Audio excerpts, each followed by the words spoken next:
हट जाइए।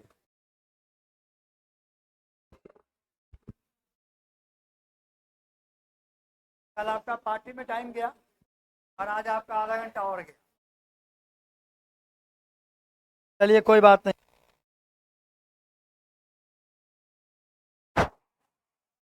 आवाज जा रही है? आवाज जा रही है सब लोगों को? देखिए हम लोग पिछले क्लास में, शांत हो जाइए, हम लोग पिछले क्लास में कुछ कुछ बात पढ़े थे। क्या कुछ बताए थे, याद वाद है? अल्फाबेट, और क्या बताए थे?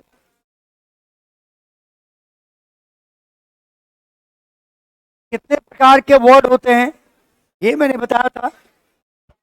नाउन से लेके इंटरजेक्शन तक बताए थे ना। देखिए कुछ कोई लिखे हो, कोई क्या?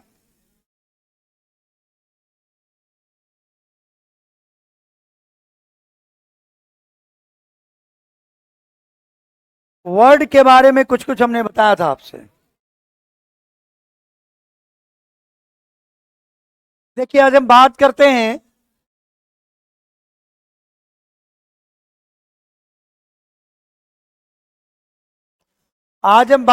हैं आपके पार्ट्स ऑफ स्पीच की। नोट कीजिए,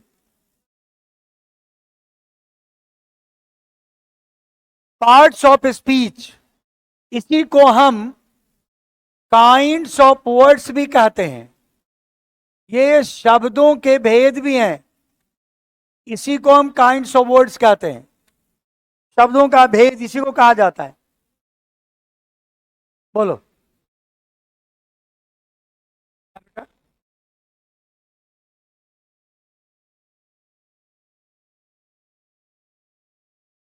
समझ रहे क्या बोल रहे हो?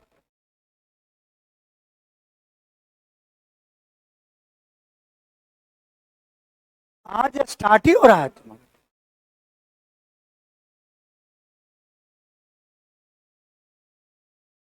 परसों जो पढ़ाए थे, परसों पढ़ाए थे, परसों वर्ड के बारे में कुछ बताए थे ना। हाँ तो वही बता रहे हूँ, वर्ड्स के ये काइंड्स बता रहे हैं हम। आज वर्ड्स के जो काइंड की बात कर रहा हूं कि वर्ड्स कितने प्रकार के होते हैं। तो वर्ड्स होते हैं 8 प्रकार के। ये पार्ट्स ऑफ स्पीच हम शब्दों के भेद को ही कहते हैं। और पहला नंबर में क्या है हमारा?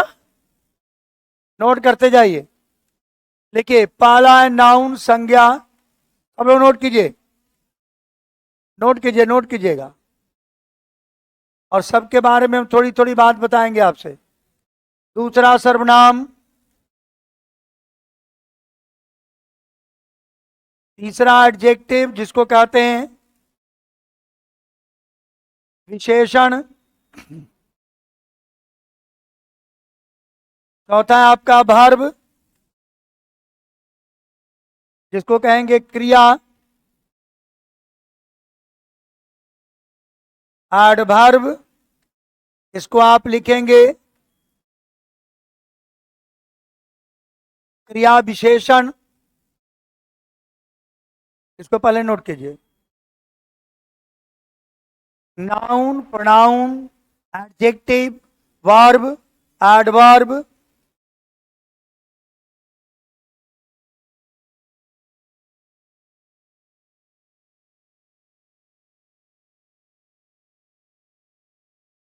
आठ भेद हैं। छठा नंबर में आप लिखेंगे प्रेपोजिशन, जिसको हम हिंदी में कहते हैं संबंध सूचक। इसको हम अव्यय कहते हैं हिंदी में। और सातवां नंबर में कंजंक्शन, जिसको हम समुच्चय बोधक अव्यय कहते हैं। और आठवां नंबर में आप कहेंगे इंटर ऑब्जेक्शन, जिसको हम कहते हैं विस्मयादि बोधक अव्यय। विस्मयादि बोधक अव्यय, ये 8 हमारे पार्ट्स ऑफ स्पीच हैं।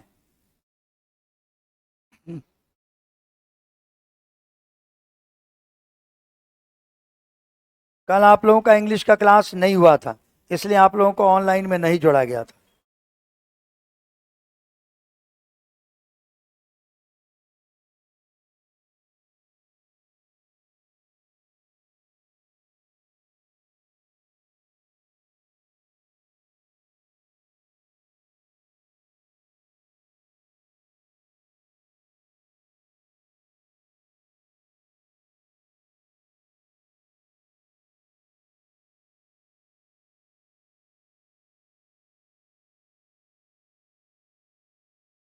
हो गया?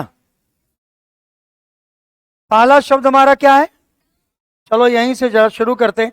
आज केवल हम डिफाइन कर रहे हैं सारे 8 के 8 शब्दों को। अभी हम कोई चैप्टर पर नहीं आ रहे, अभी हम केवल आपको बात कर रहे हैं नाउन के बारे में। हम थोड़ी थोड़ी बात करते हैं। नाउन का जरा हम डिफिनेशन देखते हैं। लिखिएगा, noun is a word, noun ऐसा लिखिएगा, 1 मिनट रुकिएगा। Noun is the name of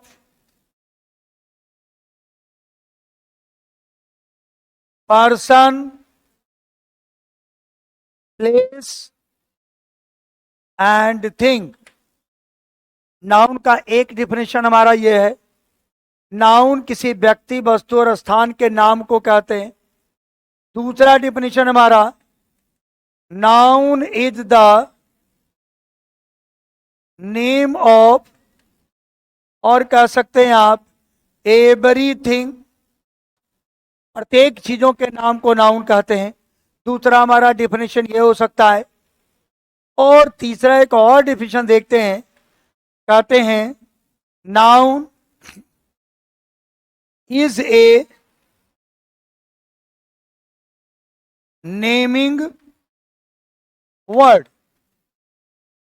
नाम सूचक शब्द को नाउन कहते हैं। चलिए तीनों डिफिनेशन को ध्यान से समझ लीजिए और एक दो एग्जाम्पल नोट कर लीजिए। जैसे किसी व्यक्ति का नाम नोट कर लीजिए। मान लो एक व्यक्ति का नाम है राम, तो हो गया नाउन। हम अगर किसी बॉय भी अगर कहते हैं तो भी हमारा नाउन ही है। किसी कोई वस्तु का नाम, मान लो हम टेबल कहते हैं, ये नाउन है। हम वाटर कहते हैं, ये भी नाउन है।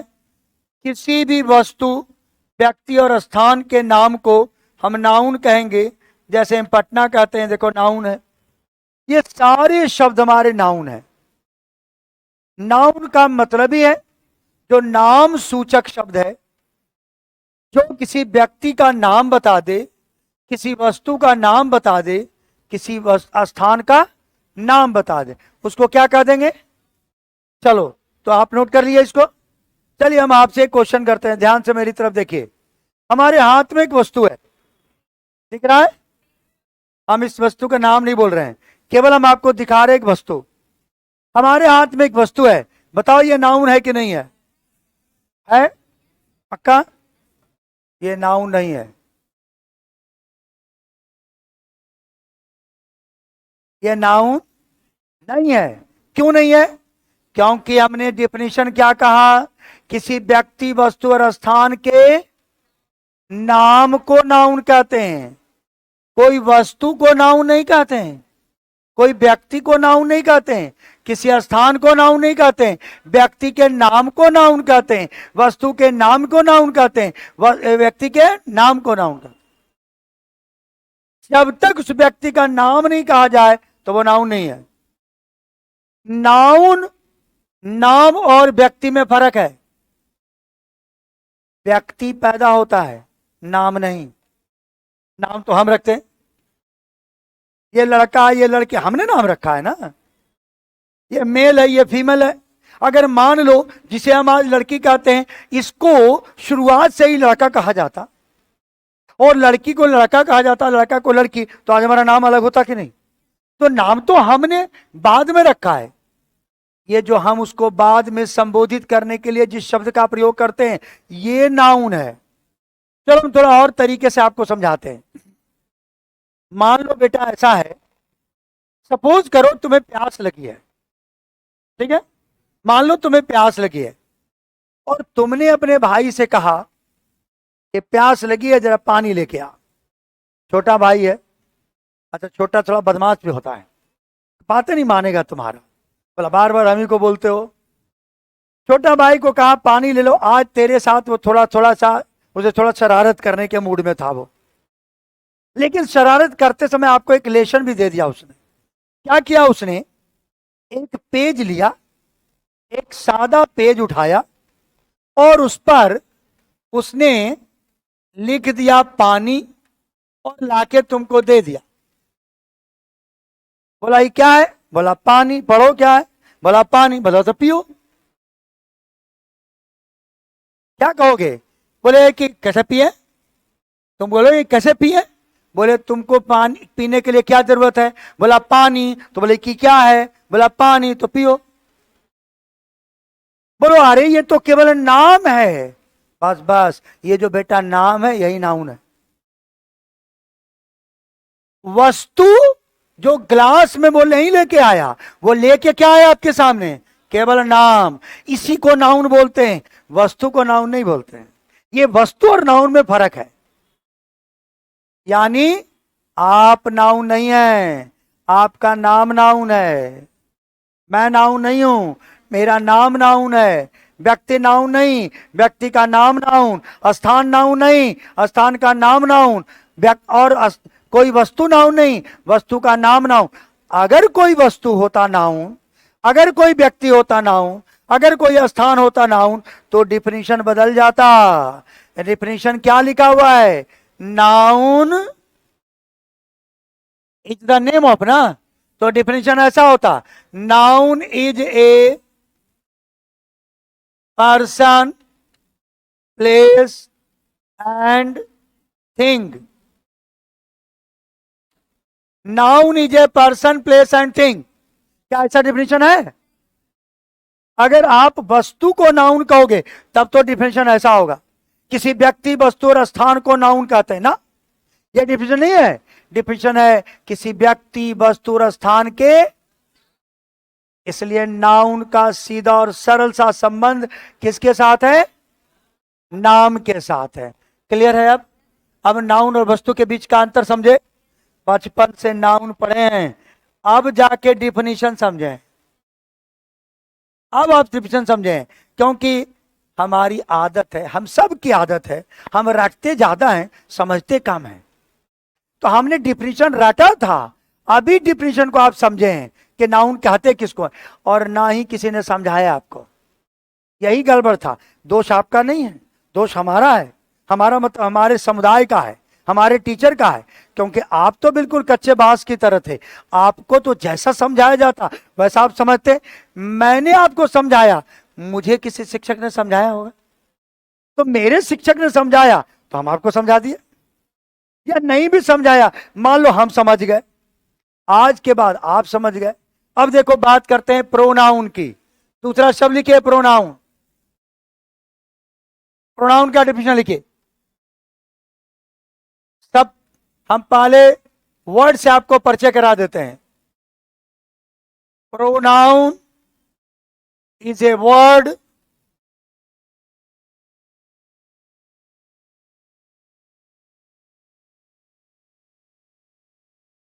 कल ज्योग्राफी का क्लास हुआ था कि नहीं तुम लोग का? कल ज्योग्राफी भी नहीं हुआ था, कल इंग्लिश भी नहीं हुआ था, कोई क्लास नहीं हुआ था कल, केवल सब बच्चा लोग पार्टी मनाया था।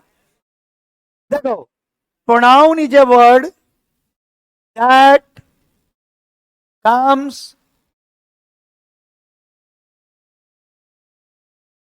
instead of a noun.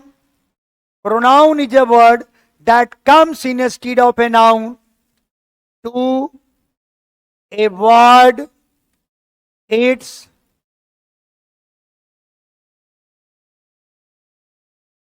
repetition. ये प्रोनाउन का डिफिनेशन है। प्रोनाउन के डिफिनेशन में मैंने छोटी सी बात उसमें ऐड कर दी है। हालांकि आप जो प्रोनाउन का डिफिनेशन अब तक पढ़े हैं उसमें आपने यहीं तक पढ़ा है कि pronoun is a word that comes instead of a noun, यहीं तक पढ़े हैं आप। हमने उसमें एक बात ऐड किया है, टू अवॉइड इट्स रिपीटिशन, यानी प्रोनाउन एक ऐसा शब्द है जो नाउन के बदले में आता है और उसके पुनरावृत्ति को रोकता है, रिपीटिशन को ब्रेक करता है। इसे मैंने क्या कहा, अवॉइड करता है, मतलब वही नाउन दोबारा ना आए इस बात को ब्रेक करता है, इसको रोकता है। और नाउन के बदले में आता है, यानी जो काम नाउन करेगा वही काम प्रोनाउन भी करेगा। अब जरा एक बात समझो, जैसे मान लो हम एक सेंटेंस लिखते हैं कि आई हैव ए पेन, मेरे पास एक कलम है। और दूसरा सेंटेंस लिख रहे हैं इट, आगे लिख रहे हैं राइट्स और उसके बाद well. I have a pen, it writes well, मेरे पास एक कलम है वह अच्छी चलती है। मेरे पास एक कलम है वह अच्छी चलती है। ये इट का प्रयोग हमने किसके लिए किया, पेन के बदले किया। तो पेन है हमारा नाउन और उसके बदले में जो आया वो क्या हो गया, प्रोनाउन। हम नाउन के बदले में प्रोनाउन का प्रयोग इसलिए करते हैं ताकि दोबारा नाउन ना प्रयोग हो सके। हम क्यों ऐसा करते हैं, अगर हम हर जगह हम नाउन ही लिखते तो क्या दिक्कत था। हम अगर ऐसा लिखते Ram is a boy, Ram is a very good boy, Ram reads in class 5, Ram is the only son of his father, Ram reads in, Ram is my good friend, है ना, Ram is the only son of his father. हम हर जगह अगर राम शब्द का ही प्रयोग करते तो क्या उस सेंटेंस का मीनिंग बदल जाता, क्या ना, मीनिंग तो वही रहता। फिर ऐसा क्यों करते हैं हम कि नाउन के बदले प्रोनाउन की जरूरत है। हम नाउन ही लिखते तो क्या हो जाता, इसलिए हम नाउन के बदले प्रोनाउन लिखते हैं क्योंकि जैसे हम रोज एक ही कपड़े नहीं पहनते हैं, कुछ दिनों पर बदल लेते हैं। जैसे हम रोज एक ही खाना नहीं खाते हैं, हम बदल कर खाते हैं। जैसे हम रोज हर एक पीरियड में एक ही सब्जेक्ट नहीं पढ़ रहे हैं, बदल बदल के पढ़ रहे हैं। क्यों, ताकि आपकी जो मोनोटोनी है, आपके जो मन के अंदर जो एक रूपता है उसको ब्रेक किया जा सके, नहीं तो उब जाओगे, एक ही काम करते करते उब जाओगे। इसलिए काम बदलने के लिए करते हैं। जैसे मान लो तुम्हें रोज तुम्हारी माता जी तुमको एक ही सब्जी खिलाए, भिंडी, सुबह में पराठा और भिंडी की भुजिया, तेरा नाश्ता हो गया। दोपहर में गए तो चावल दाम भिंडी की सब्जी, रात में गए तो रोटी और भिंडी का सब्जी, अगले दिन सुबह से शाम तक भिंडी, मंगलवार को भिंडी, बुधवार को भिंडी, बृहस्पतिवार को भिंडी, शुक्रवार को भिंडी। शनिवार तक आते आते तो तेरा मन भिंडी आ जाएगा, बोला कि नहीं। और कहीं शनिवार को तुमसे नाम पूछे, बेटा तेरा नाम क्या, तो बोलोगे भिंडी, क्योंकि इतना मन पर भिंडी भिंडी भिंडी भिंडी का असर आपके पास होगा कि असर हो जाएगा इतना मन के ऊपर भिंडी का कि आपका मन भिंडी आ जाएगा। मार्केट में जैसे ही जाओगे और कहीं टोकरी में भिंडी नजर आ गया तो भाग खड़े होगे, बाप रे फिर भिंडी। जैसे हम रोज एक ही सब्जी खाना पसंद नहीं करते, जैसे रोज हम एक ही कपड़े पसंद नहीं करते, ठीक वैसे ही सेंटेंस के अंदर एक ही शब्दों का प्रयोग बार बार करना सेंटेंस की खूबसूरती को खराब कर देता है। पढ़ने वाला का मन खराब हो जाएगा, है ना। आपका कॉपी देखोगे, तुम पढ़ोगे तो तेरा मन खराब हो जाएगा। हर जगह एक ही शब्द आया, नाउन, तो आप मान लो पेन, पेन, अब पेन पर आपको कोई, मान लो आपको कोई एक चीज काऊ के ऊपर एक लेख लिखना, सपोज करो काऊ के ऊपर एक आर्टिकल लिखना है, एक ऐसे लिखना। अब हर सेंटेंस में दकाऊ दकाऊ एकाऊ दकाऊ एकाऊ एकाऊ लगेगा, जैसे काऊ जो है इतना लताड़ मार रही है तुमको। कोई आदमी पढ़ेगा भी तो लगेगा जैसे कि ये आदमी ये गाय के ऊपर लेख लिख रहा है कि सामने वाले को टीचर को गाय ये समझ रहा है। इतना काऊ काऊ लिखोगे तेरे मन के अंदर, वो जीव जो है आपके बैठ जाएगा और ब्यूटी सेंटेंस की समाप्त हो जाएगी, खूबसूरती समाप्त हो जाएगी। इसलिए हम नाउन के बदले प्रोनाउन का प्रयोग करते हैं ताकि खूबसूरती बने रहे, खूबसूरती बनी रहे, इसलिए नाउन के बदले प्रोनाउन का प्रयोग करते हैं।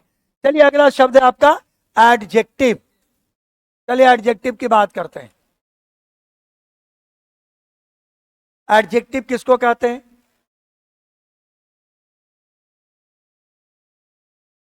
The word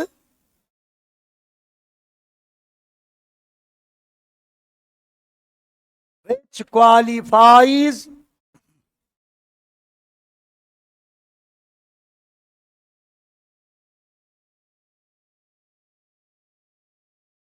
the word which qualifies a noun and a pronoun is called adjective.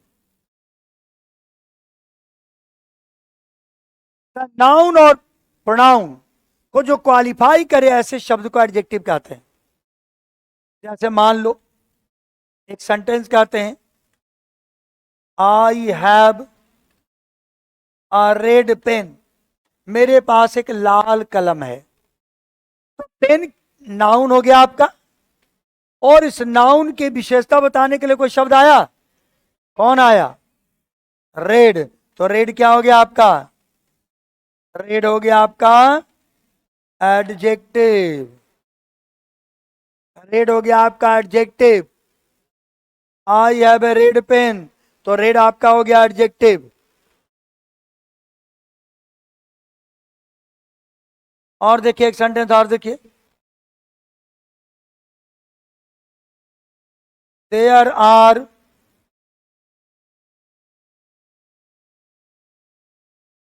many students in the class। अब देखो स्टूडेंट्स है नाउन, और इस नाउन की संख्या बताने के लिए एक शब्द आया मेनी, ये हो गया एडजेक्टिव। नाउन के बारे में जो भी कुछ बताने वाला शब्द हो, चाहे वो संख्या बताए, मात्रा बताए, रंग बताए, आकार बताए, रूप बताए, कोई किसी चीज का अवस्था बताए, ये सब एडजेक्टिव है। ये सारे शब्द एडजेक्टिव हैं जो नाउन के बारे में संख्या, मात्रा, रंग, रूप, आकार, प्रकार कुछ भी बताए नाउन के बारे में, उसको हम एडजेक्टिव कहेंगे।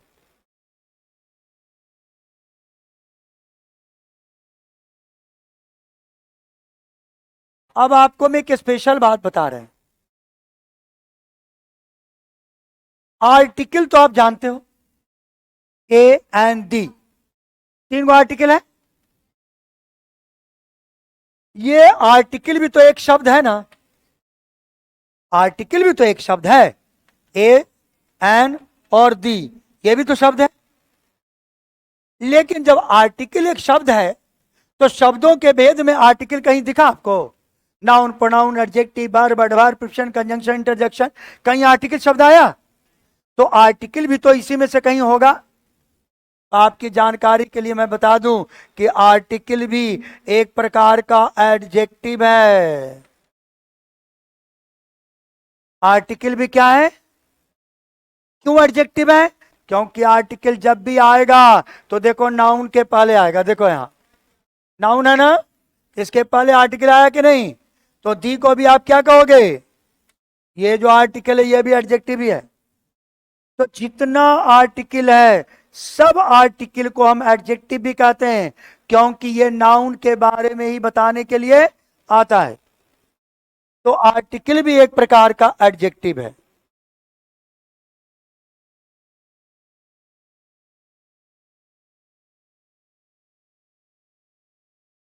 आर्टिकल को, जहां भी आर्टिकल आपको दिखे समझो वो आर्टिकल आपका एडजेक्टिव है, क्योंकि नाउन की विशेषता ही बताता है वो भी। अगला बात करते हैं वर्ब की।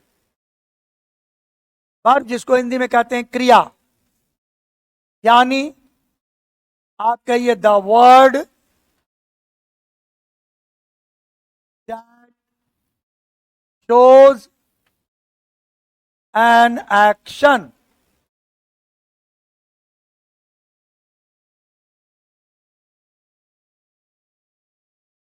हाँ, बच्चा बोल रहा है सर शॉर्ट में बता रहे हैं।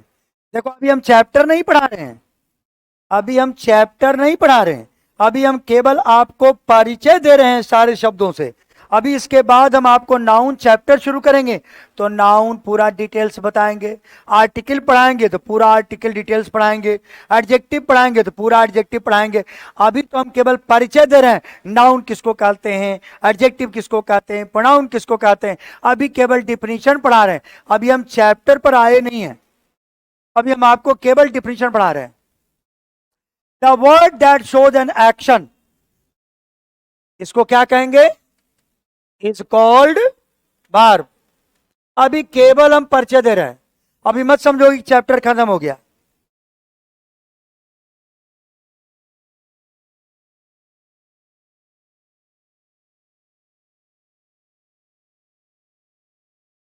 The word that shows an action is called verb. किसी भी सेंटेंस में जो भी कार्य सूचक शब्द होगा उसको कहेंगे वर्ब। जो कार्य की सूचना देगा वो कहेंगे वर्ब। जैसे अगर हम सेंटेंस कहें he is reading A novel, इसमें कार्य कौन सा हो रहा है, रीडिंग काम हो रहा है, तो रीडिंग हो गया वर्ब। अच्छा, रीडिंग की सहायता करने के लिए एक शब्द आया इज, तो ये भी वर्ब ही है। फर्क इतना ही है कि चूंकि ये सहायता करने के लिए आया इसलिए इसको ऑक्सिलरी वर्ब कहते हैं और इसको मेन वर्ब कहते हैं। तो जिससे कार्य का बोध हो जाए वो मेन वर्ब है, और उसकी सहायता करने के लिए is am are was were, इससे कोई काम का बोध नहीं हो रहा है, लेकिन ये सहायता करने के लिए आता है, इसलिए इसका नाम है ऑक्सिलरी वर्ब, या इसी को कहते हैं हेल्पिंग वर्ब, है ना। तो इज आपका हो गया हेल्पिंग वर्ब और रीडिंग हो गया आपका मेन वर्ब।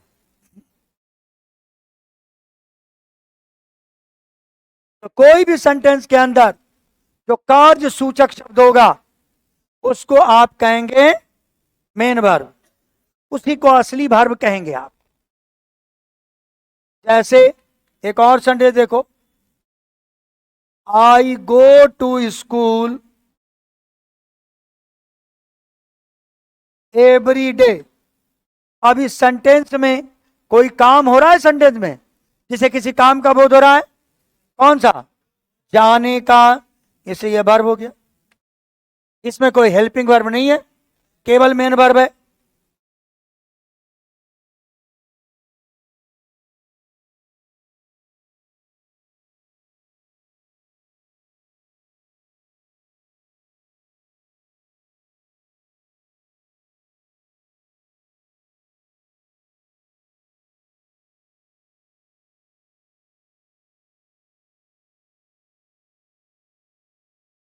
एक बच्चा पूछ रहा है कि टी एच डी को कब दा पढ़ेंगे और कब दी पढ़ेंगे। चलो पूछ दिया तो आपको बताते हैं, ऐसे आर्टिकल में हम आपको पढ़ाएंगे ये, लेकिन आप जान लीजिए। ये देखो यहां लिखा हुआ है टेबल, यहां लिखा हुआ है एप्पल। यहां कौन सा साउंड है, कॉन्सोनेंट की वॉवेल, कॉन्सोनेंट। तो आप जब कॉन्सोनेंट होगा साउंड तो यहां पढ़ेंगे दी, और रहेगा जब वॉवेल, वॉवेल साउंड होगा तो यहां पढ़ेंगे द।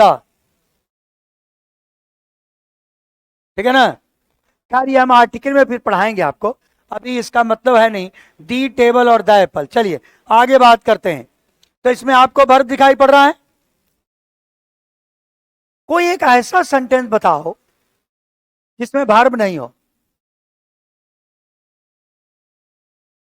ऐसा कोई सेंटेंस आप लिख सकते हैं, ऐसा कोई सेंटेंस बोल सकते हैं, ऐसा कोई सेंटेंस सोच सकते हैं जिसमें वर्ब नहीं हो?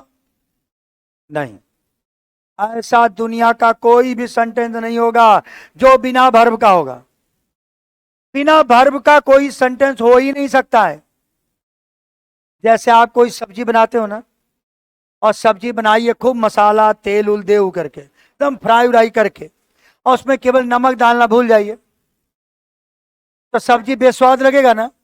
सारा मसाले का स्वाद नहीं आएगा, सारा बढ़िया से बढ़िया बना रहेगा, फिर भी उसका स्वाद नहीं आएगा।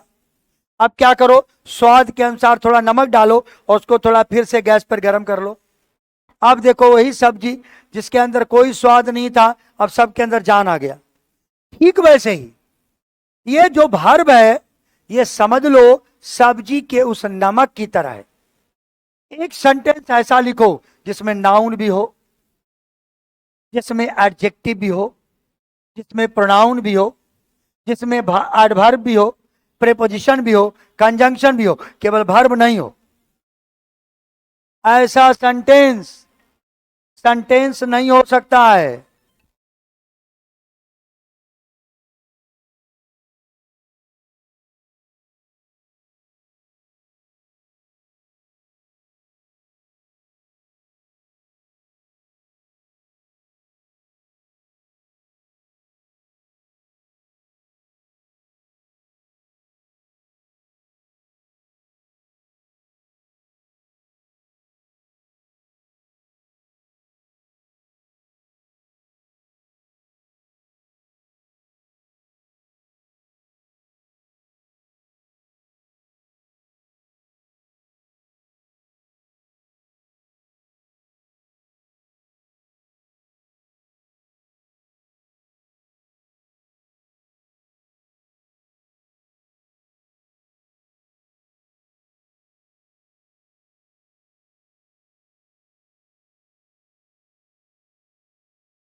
मैंने कहा एक ऐसा सेंटेंस बनाइए जिसमें कोई वर्ब नहीं हो। अच्छा हो सकता है कोई सेंटेंस? नहीं हो सकता है। सारा शब्द लिख दीजिए, नाउन से लेकर इंटरजेक्शन तक, केवल उस वर्ब को हटा दीजिए, तो ठीक वैसे ही हो जाएगा जैसे बिना नमक का सब्जी बेजान हो गया। और अकेला वर्ब अपने आप में कंप्लीट सेंटेंस है। जैसे कभी कभी आपने किसी दारू पीने वाले को देखा है? देखा होगा। उसके पास कोई चखना उखना नहीं है, बोला कोई बात नहीं है, थोड़ा सा नमक का मिर्चाई लेके आ जाओ, हो जाएगा। खाली नमके मिर्चाई पर पी जाएगा वो। अच्छा, आपको स्वाद चेंज करना है, मुंह का स्वाद खराब हो रहा है, तो आपको मुंह में डाल दिया जाए धनिया, तो स्वाद ठीक हो जाएगा? हल्दी ठीक हो जाएगा? बोले प्याज काट के खा ले, ठीक हो जाएगा? बोला नहीं, तो बोला लाओ थोड़ा सा नमक ऐसे चाट लेते हैं। तो आप थोड़ा सा नमकीन आप मुंह को कर लीजिए, थोड़ा सा स्वाद थोड़ा चेंज जरूर हो जाएगा आपका। यानी अकेला नमक भी आपके स्वाद का काम कर देगा। ठीक वैसे ही आपके बाकी सारे शब्दों को हटा दीजिए, केवल आप वर्ब लिखिए तो अपने आप में कंप्लीट सेंटेंस हो जाएगा। जैसे मान लो कोई बच्चा पूछे मे आई कम इन सर, हमने कहा कम, क्या बोले हम? केवल हमने वर्ब कहा कि नहीं, तो अपने आप में कंप्लीट हो गया कि नहीं? आप किसी को कहिए रीड, तो अपने आप में कंप्लीट सेंटेंस है, कंप्लीट इंफॉर्मेशन है। हम अगर किसी को कहें स्टैंड अप, तो कंप्लीट इंफॉर्मेशन है। हम किसी को कहें सिट डाउन, बोलो अपने आप में कंप्लीट इंफॉर्मेशन है कि नहीं? कंप्लीट इंफॉर्मेशन में है। हम किसी को कह रहे हैं कम इन, कंप्लीट इंफॉर्मेशन है, हम किसी को कह रहे हैं गो, कंप्लीट इंफॉर्मेशन है, हम किसी को कहते हैं गेट आउट, कंप्लीट इंफॉर्मेशन है। कहां कोई सब्जेक्ट है, कहां कोई ऑब्जेक्ट है, केवल भार्ब, यानी भार्ब सेंटेंस का हार्ट है, हार्ट। इसके बगैर किसी सेंटेंस की कल्पना नहीं की जा सकती है। और अगर कुछ भी इसमें नहीं हो तो भी कोई बात नहीं है, यह अकेले भी धड़केगा तो जान दे देगा। हाथ काम नहीं कर रहा है, पांव काम नहीं कर रहा है, आंख काम नहीं कर रहा है, कान से नहीं सुनाई पड़ रहा है, शरीर के और भी अंग जो है वो काम ठीक से नहीं कर रहे हैं, लेकिन हार्ट काम कर रहा है, तो कहेंगे आदमी जीवित है। ठीक वैसे ही अगर किसी सेंटेंस में बाकी कुछ भी नहीं हो, केवल और केवल आपने वर्ब लिख दिया है, तो अपने आप में कंप्लीट और जीवित सेंटेंस है, वो अपने आप में कंप्लीट सेंटेंस है। लेकिन आप कभी कहो राम, बोलो market, to, and, up, on, क्या ये सेंटेंस है? लेकिन कहो read, write, come, go, stand up, sit down, hear, listen, अपने आप में कंप्लीट सेंटेंस है, क्योंकि कंप्लीट इंफॉर्मेशन है। समझ गया बात? तो ये वर्ब की बात है। और वर्ब के साथ एक और बात देखो, आपसे अगर कोई पूछे कि खाना का अंग्रेजी क्या होता है, तो आप क्या बोलिएगा? तो गलत हो जाएगा। खाना का अंग्रेजी होता है टू ईट। समझ गए? खाना का अंग्रेजी क्या होता है? To eat. जाना का अंग्रेजी टू गो। बोलना का अंग्रेजी टू स्पीक। पढ़ना का अंग्रेजी टू रीड। यह महाभारत के कर्ण की तरह है। जैसे महाभारत का कर्ण पैदा होते ही कवच कुंडल पान के पैदा हुआ था, वैसे ही ये वर्ब अपने साथ एक कवच पान के पैदा हुआ है। ये अपने साथ एक कवच पान के पैदा हुआ है। महाभारत में कर्ण को क्या था वरदान? जब तक उसके शरीर पर यह कवच और कुंडल होगा तब तक उसका कोई बाल बांका नहीं कर सकता है, तब तक उसे कोई मार नहीं सकता है। ठीक वैसे ही जब तक ये वर्ब के पहले टू लगा रहेगा तो वर्ब के रूप का परिवर्तन नहीं हो सकता है। टू के बाद हमेशा ईट लिखना पड़ेगा। टू के बाद अगर कहीं आपको ईटन लिख दिया तो गलत हो जाएगा। ये उसका कवच कुंडल है जो अपने अंदर परिवर्तन नहीं हो सकता है, इसका बाल बांका भी नहीं हो सकता है। क्यों? क्योंकि ये इसका क्या है? कवच कुंडल की तरह है। आप हिंदी में कोई एक सेंटेंस सोचिए, बस 1 मिनट में छोड़ते हैं आपको। हिंदी में एक सेंटेंस लिखिए, मैं जाना चाहता हूं। तो देखो यहां वर्ब है चाहता हूं, ये लगा हुआ है, इसमें टू नहीं लगेगा क्योंकि वर्ब का रूप बदल गया। लेकिन एक वर्ब है जाना, इसमें टू लगेगा। इसलिए अंग्रेजी बोलते हैं आप आई वांट टू। भाई टू गो क्यों लिख दिया आपने? क्यों लिखे आप टू गो? क्योंकि हिंदी लिखा हुआ था जाना और जाना का अंग्रेजी होता है टू गो, इसलिए टू गो हमने लिखा, है ना। अब जैसे लिखो, कहते हैं मुझे खाना है। मुझे खाना है, अंग्रेजी बनाओ आई हैव। और खाना का अंग्रेजी तो टू इट जोड़ दो इसमें, और क्या। मुझे खाना है, देखो हो गया ना। जहां भी वर्ब में लगा रहे उसके पहले टू जरूर लगेगा।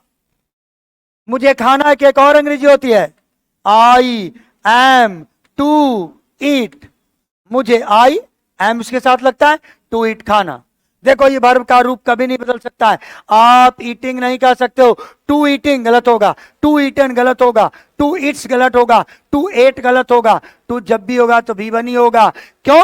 क्योंकि ये टू उसके कवच और कुंडल की तरह है जो उसके रूप को कभी भी परिवर्तन नहीं कर सकता है। और टू के बाद हमेशा वर्ब अपने ओरिजिनल रूप में रहेगा, कभी भी उसके रूप का परिवर्तन आप नहीं कर सकते हैं। ये वर्ब का स्वरूप है, समझ गए? हाँ, ये ना एंडिंग तो हिंदी में लगा रहे वर्ब में ना, तो अंग्रेजी में लगा दीजिए टू। जाना टू गो, खाना टू ईट, रहना टू लिव, पहनना टू वियर, है ना। आना टू कम, समझ गए।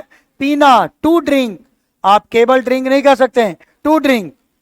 जैसे मुझे पानी पीना है, अंग्रेजी बोलो I have to drink water. देखो टू ड्रिंक लगा, आप नहीं कह सकते आई एम ड्रिंकिंग वाटर, तो जगह मैं पानी पी रहा हूं, वहां ना वाला और अंग्रेजी नहीं आएगा।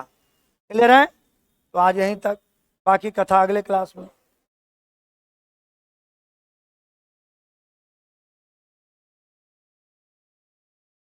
इसका मतलब है पार्ट्स ऑफ पृथ्वी जो 8 आप पढ़े, इसके अंदर कितनी सारी चीजें हैं जो अभी भी आपको जानने की जरूरत है। हालांकि ये चीजें छोटे लेवल की हैं, आपको जानना चाहिए, लेकिन आपको नहीं पढ़ाया गया, ना आप जाने, तो आज जान ले। इसलिए मैं आपको डिविजन पढ़ा रहा हूं। इसके पीछे ये सब से कोई क्वेश्चन नहीं आएगा, जो हम बता रहे हैं इससे क्वेश्चन नहीं आने वाला है, लेकिन आपको जानकारी जरूरी है ना। तो जानकारी, बेसिक चीजों की जानकारी होनी चाहिए। इसलिए हमने आपको इसलिए बताया कि 1-2 क्लास ज्यादा लग जाए कोई बात नहीं है, लेकिन आप जानकारी हो जाए ये जरूरी है। धन्यवाद। तो चलिए आज के लिए राम राम। अब हमारी मुलाकात आपकी होगी मंडे को, तो at the same time on the same channel, इसी टाइम पर इसी चैनल।